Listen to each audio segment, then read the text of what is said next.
안녕하세요. 캔들피그의 이런저런 시간입니다. 크루즈선 산업에 엄청난 돈을 들이붓던 중국이 결국 중국 내에서 대형 크루즈선을 건조하고 드디어 첫 해외 시범 운항에 나섰습니다. 한때 우리나라 조선업은 중국의 저가 수주 공세에도 불구하고 수주 잔량 기준 세계 조선업 1위라는 타이틀을 굳건히 유지를 했었는데요. 3년 전부터 중국한테 이 자리를 내줘버렸죠. 그래도 LNG선이나 초대형 컨테이너선 같은 부가가치 높은 선박 분야에서는 우리가 압도적인 우세였습니다. 하지만 10년 가까운 기간 조선업 침체기를 거치는 동안 조선업은 인력 관리에 실패하고 다시 업황이 회복되는 시기에 들어설 때도 그때라도 조선업 근로자들의 처우와 우리나라 조선업 특유의 노동 구조 개선을 해서 근로자들이 유입되도록 했어야 하는데 민기적거리다 골든타임 놓치고 결국 수주 증가에도 불구하고 사람이 없어서 끙끙 앓는 상황이 됐는데요. 우리나라 조선업 경쟁력이 10수년 전 그때 같지 못하다는 그 말을 제가 지금 빙빙 돌려 하는 겁니다. 물론 아직도 우리나라의 고부가가치 선박 경쟁력은 충분히 있습니다. 다만 우리가 강한 분야는 액체든 컨테이너든 벌크 화물이든 화물을 나르는 상선입니다. 그런데 진짜 고부가가치 선박 분야가 있죠. 바로 크루즈선인데요. 그 분야는 우리가 경쟁력이 거의 전무한 상태입니다. 유럽 조선소들이 꿰차고 있는 그런 성역과 같은 부분인데요. 우리도 할 말은 있긴 있어요. 주요 크루즈선사들이 북미나 유럽 쪽인데 이들의 취향이나 요구하는 자재나 시설, 스펙을 맞추기 위해서는 유럽 등지에서 나오는 자재를 한국에 가져와서 써야 되는데 물류비 측면에서 너무 비용 증가가 크다는 겁니다. 맞는 말이기는 한데 더 본질적인 건 우리나라 조선업의 인프라, 인력, 기술 등의 밸류체인은 상선 건조에 특화되어 있어서 전혀 성격이 다른 크루즈선을 건조하는 것 자체가 사실 굉장히 어려운 일이죠. 리스크도 크고요. 간간히 페리선 정도 만들었지 크루즈선에 대해서는 우리가 크게 집중하지 않았었습니다. 자, 그런 반면에 아주 그냥 국가 차원에서 산업을 밀어주는 중국 같은 경우에는 호화 크루즈라는 이 고부가가치 선박을 건조하기 위해서 크루즈 선사까지 만들어서 그동안 엄청난 공을 들여왔는데요. 대략 4년 전쯤 중국에서 대형 크루즈선을 건조한다는 소식이 있기는 있었는데 결국 올해 11월 중국 조선소에서 건조한 크루즈선을 중국의 크루즈 선사에 인도를 했다는 소식이 있었습니다. 첫 술에 배부를 수야 있겠냐마는 어쨌든 길이 323m, 총톤수 13만 5천 톤, 객실 2125개, 22개 고급 식당과 위락시설을 갖춘 5,000명 이상을 수용할 수 있는 분명한 대형 크루즈선입니다. 중국, 한국, 일본을 중심으로 해서 운항을 할 예정인데 이렇게 중국에서 건조한 첫 대형 크루즈선의 첫 운항 기항지가 제주가 될 거라고 하는데요. 이틀 뒤 12월 28일에 이 크루즈선이 제주에 온다고 합니다. 배포있게 중국의 첫 크루즈선의 운항을 축하한다고 그렇게 말을 할 수 있어야 되겠지만 제가 속이 좁아서 그런지는 몰라도 별로 축하해줄 기분은 아닌 것 같습니다. 그래도 한때 우리가 세계 최고의 조선업 국가였는데 아쉬운 마음도 있고요. 아무튼 오늘은 크루즈선 이야기를 해볼 텐데 오늘 영상을 통해서 이와 관련한 상식을 좀 늘릴 수 있는 기회가 되면 좋을 것 같습니다. 먼저 크루즈선 이야기하기 전에 크루즈선이랑 페리를 구분을 할 필요가 있는데요. 크루즈선과 페리의 가장 큰 차이는 페리는 이동의 목적을 가지고 있는 배라서 출발지와 도착지가 다릅니다. 예를 들어 페리는 한국 출발, 일본 도착 이런 개념으로 이동을 목적으로 운행이 되는 배인데 반면에 크루즈선은 목적 자체가 이동이 아닙니다. 쉽게 유람선 생각하면 되는데요. 유람선 같은 경우는 배를 타고 이곳저곳 한 바퀴 쭉 돈 다음에 원래 탔던 곳으로 돌아오잖아요. 그 개념입니다. 크루즈를 호화 유람선이라고 부르는 이유가 이런 거죠. 그래서 크루즈 같은 경우는 출발지와 도착지가 보통은 같기 때문에 출항지, 입항지 이런 개념이 아니라 출발하고 도착하는 모항이라는 개념하고 크루즈가 운항하면서 중간중간에 들리는 기항지라는 개념이 있습니다. 이번에 제주도도 이 중국 크루즈선한테는 기항지가 되는 거죠. 페리와 크루즈선에 이런 목적 차이가 있다 보니까 페리선은 여객이나 화물 적재 자체에 포커스가 맞춰진 선박이고, 크루즈선은 배 안에서 노는 게 목적이기 때문에 숙박, 오락, 유흥시설이 잘 갖춰져 있는 겁니다. 간혹 굉장히 큰 페리선 같은 경우는 웬만한 저가의 소형 크루즈선보다 시설이 더 좋은 경우도 있는데요. 이런 경우는 탑승하는 인원수도 많고 이동기간이 길기 때문에 페리선에 오락과 여가 시설을 추가해서 일종의 크루즈선의 장점을 일부 반영한 거라고 보면 되는데, 하지만 구분은 명확합니다. 크루즈랑 페리는 시설로 구분하는 게 아니라 출발지와 목적지가 다른 이동의 목적이라면 페리, 목적지가 아니라 관광이라는 목적의 출발지랑 도착지가 같으면 크루즈선이라 생각하면 됩니다. 예전만 해도 크루즈 관광은 진짜 돈 있는 사람만 타는 그런 배라는 인식이 있었는데, 지금은 그때에 비해서 가격도 많이 낮아지고 크루즈 관광도 상당히 활성화됐습니다. 우리나라 크루즈 관광객도 늘고는 있지만 전 세계적으로 활성화되는 추세에 비해서 우리나라 관광객 증가 속도가 많이 더디긴 한 건 사실입니다. 크루즈 관광 자체에도 관심이 별로 없는 편이고요. 크루즈선 타면 관광이 어떤 패턴으로 진행되는지 참고 삼아 간단히 살펴보면 이렇습니다. 일단 크루즈선이 출발하는 모항지에서 배를 탑니다. 지중해 크루즈면 지중해 국가 중에 한 나라가 모항지가 될 거고, 한중일 크루즈면 한중일 중에 한 나라가 모항지가 될 수도 있겠죠. 크루즈선 예약을 해놓은 사람들은 날짜에 맞춰서 모항지 크루즈 터미널로 갑니다. 크루즈에 타서 방 배정받고 안전교육 받고, 그리고 나서 배 안에서부터 관광은 실질적으로 시작이 된 겁니다. 배 안이 관광지 하나 옮겨놓은 거랑 다름이 없는데 수영장, 온천, 공연장, 쇼핑몰, 카지노, 오락실 등등해서 규모 자체가 아예 다르고 배 안에서 있는 동안 다 경험해보지 못할 정도로 액티비티도 많습니다. 공연이나 액티비티 같은 거 스케줄표가 있는데 배 안에서 놀 때는 그거 보고 자기 취향에 맞게 어떻게 놀지 생각해서 그냥 즐기면 됩니다. 그리고 밥이 이게 장난이 아닌데 뷔페식으로 삼시세끼 공짜로 먹습니다. 이미 돈을 낸 거니까 공짜라기보다는 추가 비용이 없다는 표현이 맞겠네요. 물론 더 고급스러운 유료 레스토랑도 있습니다. 크루즈 관광 한번 가면 얼굴이 포동포동해지는데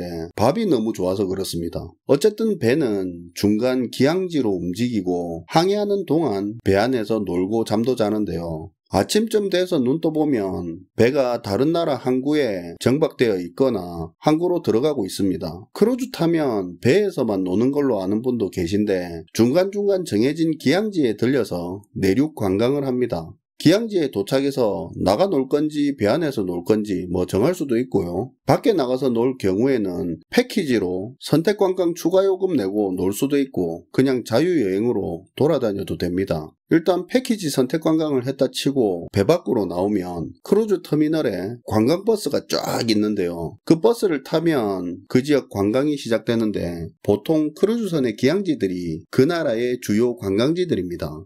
유명 관광지 가서 사진 찍고 밥도 먹고 하다가 내륙 관광이 끝나면 저녁에 배로 다시 들어와서 또 놀고 먹고 자는 동안 배는 이동하죠. 기항지 간의 거리에 따라서 배가 이틀 연속으로 항해하는 경우도 있는데요. 그럴 때는 배 안에서 공연이나 액티비티들이 더 빵빵하게 준비되어 있습니다. 아무튼 이런 패턴으로 정해진 일정 동안 배 안에서 놀고 기항지에서 놀다가 다시 출발했던 국가로 와서 관광이 끝나는 이런 형태로 크루즈 관광을 하게 됩니다.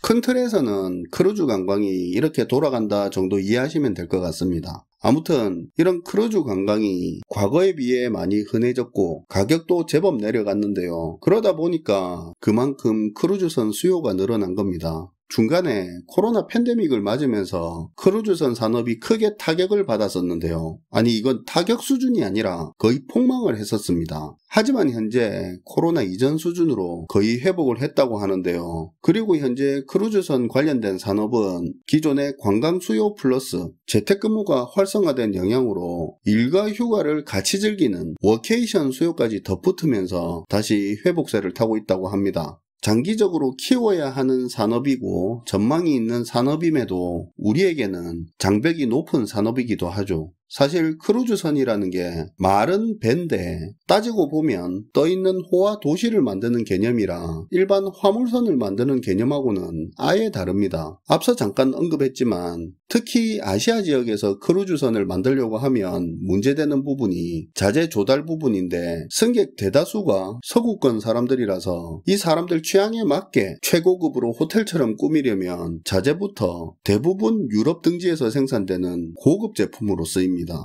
조선소의 배를 발주한 선사에서는 조그마한 내장재 타일 하나까지 어떤 제품 쓰라고 지정해준다고 하는데 자재 하나하나 전량 수입하면서 제작 단가가 엄청나게 올라가게 되고 납기 관리가 굉장히 어려워져서 현실적으로 국내에서는 제작하기가 힘들다고 하는데요. 물론 설계 기술부터 크루즈선 건조 인력까지 전문성도 부족한 건 사실이고요. 국내에서는 시설 좋은 대형 페리선까지 건조를 했었는데 대형 크루즈선을 건조한 적은 없고요. 그거 말고 삼성중공업도 물론 이게 소문이긴 한데 2008년도에 크루즈선 수주 이야기가 좀 떠돌다가 발주처의 자금 사정으로 취소된 걸로 알려져 있습니다. 이렇게 우리나라 조선소에서는 대형 크루즈선이 만들어진 적도 없고 크루즈선과의 인연이 딱히 없습니다. 일본은 좀 다른데요. 일본은 실제로 호화 크루즈선을 미쓰비시 중공업에서 만들었었습니다.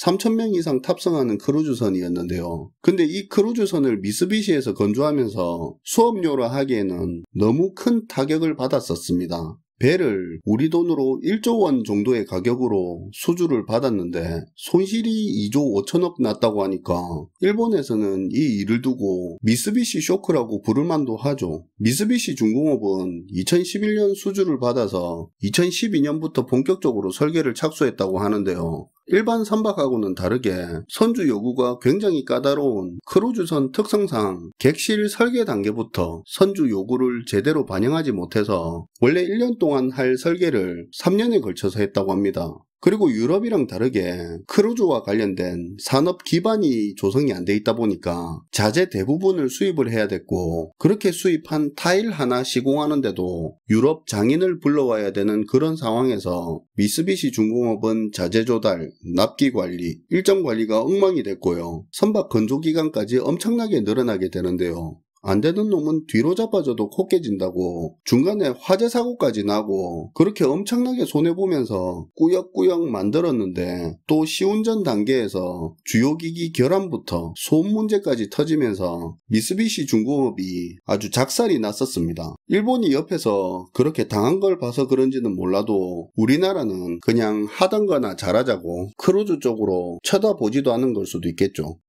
그런데 중국은 조금 다르게 접근을 했습니다. 아시아에서 크루즈선 건조하기 어려운 가장 큰 문제점 중에 하나가 유럽의 고급 자재 같은 걸 전량 수입해야 되고 서구권 선사 취향에 맞춰서 하나하나 대응하기가 문화권이 다르다 보니까 그런 부분에서 참 어려운 부분이 있는데요. 그럴 수밖에 없는 게 크루즈의 대부분의 손님들이 서구권 사람이고 그 사람들의 취향에 맞는 최고급이라는 기준에 맞추다 보니까 자재를 거의 전량 유럽 등지에서 수입을 해야 되는 겁니다.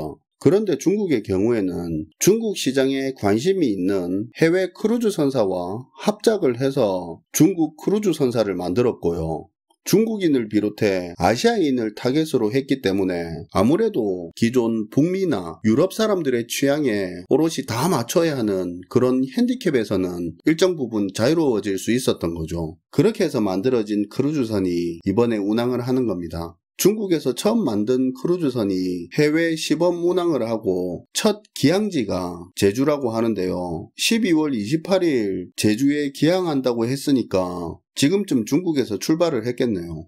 어쨌든 예상하다시피 벌써 나오는 이야기가 건조 과정에서 적자가 어마어마하고 핵심 기술에서 중국 기술이 3분의 1도 안 되니 말이 많기는 한데 이제 좀 있어보면 추가적인 이야기라든지 효과 등이 좀 더 구체적으로 기사화될 것 같습니다. 질투는 좀 나지만 그래도 이 크루즈가 잘 되면 한국이 기항지로서 경제적인 효과도 입을 수 있고 무엇보다 이를 계기로 아시아 쪽 크루즈 관광 관심도 늘고 수요가 증가해 시장이 커진다면 우리도 새로운 기회를 엿볼 수 있지 않겠습니까? 중국 제품 싼 것처럼 이 크루즈 관광도 기존보다 훨씬 낮은 가격에 형성될 수 있다는 이야기가 많은데 그렇게 그렇게 되면 아무래도 활성화되는 데는 도움은 되겠죠. 뭐 쉽지는 않겠지만 아시아에서 이렇게 크루즈 관광 수요가 크게 는다면 크루즈 시장이 북미랑 유럽의 전유물만이 아니게 되잖아요. 뭐 아직은 꿈같은 이야기겠지만 한국인을 비롯해서 일본, 더 넓게는 성장하는 동남아시아 국가까지 크루즈 수요가 크게 늘면 진짜 예를 들어 그냥 우리가 잘 아는 회사를 예로 든 겁니다.